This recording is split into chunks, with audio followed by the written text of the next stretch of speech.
When Clint Eastwood sat in her section, she had no clue that her world was about to flip upside down. Mia adjusted her apron, stealing a glance at the clock hanging above the diner's counter. It was nearly 7 p.m., the time when the dinner rush usually died down, easing her shift into a slower rhythm. For most people, this little diner off the highway was just a pit stop, a quick place to grab a bite before continuing their journey. But for Mia, it was so much more. It was her lifeline. At 28, she juggled long hours here while raising her 6-year-old son, Jordan. Every tip, every paycheck, it all went toward keeping a roof over their heads and covering Jordan's never-ending school expenses. She moved smoothly from table to table, her warm smile acting as a shield against the exhaustion gnawing at her. The regulars knew bits and pieces of her story, and some would quietly leave an extra dollar or two when they could. But Mia never asked for sympathy. She had learned early on that life wasn't fair, and her only choice was to keep pushing forward. The bell above the door chimed, pulling Mia from her thoughts. She glanced up, expecting another road-weary traveler. Instead, a man walked in, carrying a quiet confidence that seemed to shift the air in the room. He wore a simple button-up shirt and jeans, his weathered face partially hidden beneath a low-pulled hat. It took Mia a moment to register, but the second his eyes met hers, she knew exactly who he was. Clint Eastwood. The Clint Eastwood. Her breath hitched. She wasn't the type to gush over celebrities. She didn't have the time or energy for that. But this was different. Clint Eastwood was a legend, someone her late father used to talk about while they watched old westerns together. For a brief second, memories of those evenings flickered through her mind, but she didn't have time to dwell. Clint slid into a corner booth, and Mia knew she'd be the one to serve him. But this wasn't just any customer, and something about his presence made her pulse quicken. Taking a steadying breath, she grabbed her notepad and pen, then made her way toward him. As she got closer, she noticed the little details, the slight roughness of his hands resting on the table, the sharpness in his gaze beneath the brim of his hat. His eyes seemed to take in everything while giving very little away.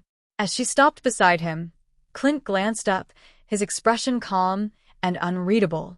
"Good evening," Mia greeted, surprised at how steady her voice sounded. "What can I get started for you?" He flicked a glance at the menu before setting it aside. "Just a coffee and a burger. Medium rare. No onions."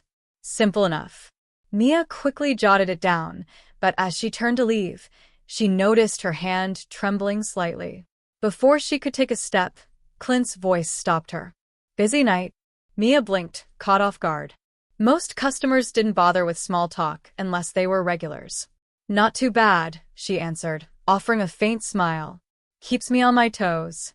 He gave a slow nod, his expression softening just a little. "You've got a good pace," he observed. "Not easy to keep up in a place like this." Was he complimenting her? Clint Eastwood, a man she had only ever seen in movies, was noticing her work ethic. Mia managed a polite smile before retreating to put in his order, but her mind was racing. Why was he here? Of all places, why a small diner off the highway? A man like him could afford the finest restaurants in California, yet here he was, drinking water from a chipped glass, waiting for a burger like any ordinary traveler. When the order was ready, Mia carefully placed the plate and coffee in front of him. She caught a quick, appreciative glance from him as she set everything down. "Thank you," he said simply. "You're welcome," she replied, trying to sound casual. But deep down, she knew this moment, this ordinary exchange, felt different. As she continued working, Mia couldn't help but steal glances at Clint's booth. He wasn't in any hurry, eating slowly, as if he had all the time in the world. Every now and then, their eyes met, and he'd give her a slight nod, a quiet acknowledgement that sent a strange flutter through her stomach. When he finally finished, Clint gestured for her. Mia quickly wiped her hands on her apron and walked over, careful to keep her expression composed. "Everything all right?" she asked. "Perfect," he said, a small smile forming. "That was one of the best burgers I've had in a long time." Mia chuckled, caught off guard by the compliment. "I'll let the cook know. He'll love hearing that." For a moment, Clint simply studied her.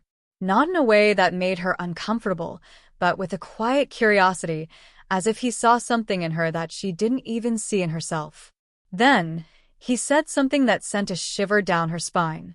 "You've got a good energy about you. You remind me of someone I knew a long time ago." Mia blinked, unsure how to respond. Was this a compliment? A memory? She couldn't tell. "Well, thank you," she managed, feeling her cheeks warm. "I just try to get through the day like everyone else." Clint nodded, his eyes glinting with something unreadable. "That's the trick, isn't it? Just getting through." Before she could say anything, he reached into his pocket, pulled out a few bills, and set them on the table along with a folded piece of paper. "Keep the change," he said, standing up. "And read this when you get a moment." Mia's heart pounded as she stared at the note. "Thank you," she whispered, though she wasn't sure if he even heard her. The bell above the door jingled as he left, and just like that, he was gone. For a long moment, Mia stood frozen by the booth, staring at the note as if it might burn her fingers. What could he have possibly written? And why did he seem so intent on her reading it? But her questions would have to wait. There were still tables to serve, and Mia wasn't the type to leave her duties unfinished, even if her mind was racing with anticipation.